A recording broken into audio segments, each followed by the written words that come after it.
Honestly, working in a hospital right now is frankly quite terrifying. My name is Dr.Singh and I'm 28 years old and I'm currently a family medicine resident practicing in New Jersey.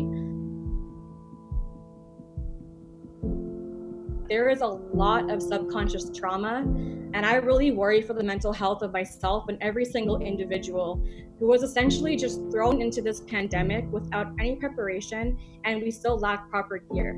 I personally have never seen so many patients who are coding or going into cardiac arrest, and there has been so many deaths that so many of us frontline workers have been seeing as well.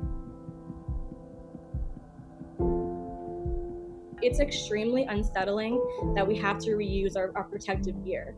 I actually got one N95 mask from a co-resident who got one from another co-resident, and we even had another colleague who had to ship them in from Canada because unfortunately us as doctors, we still have to get them the same way the general public has to get them. So even ourselves as doctors have to go find masks to protect ourselves. That's really how bad it is. I wore my own N95 mask for 5 days in a row. Pre-COVID contact precaution days, we would get one mask for one patient. But now I'm wearing my own mask, one mask, for multiple days, seeing multiple patients. So that's the fear with PPE. So I really encourage the public to help support us and donate whatever you have at home.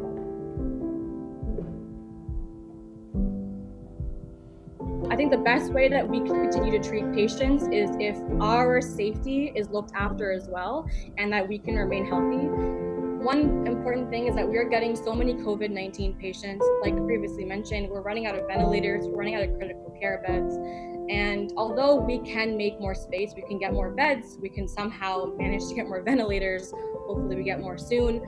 But I guess what I want to say is we cannot duplicate staff. We cannot duplicate a doctor. We cannot overnight make a nurse. So we are very short on staff, and that probably is what scares me the most. Not only are we already short on protective gear, but how will we be able to manage having more patient load?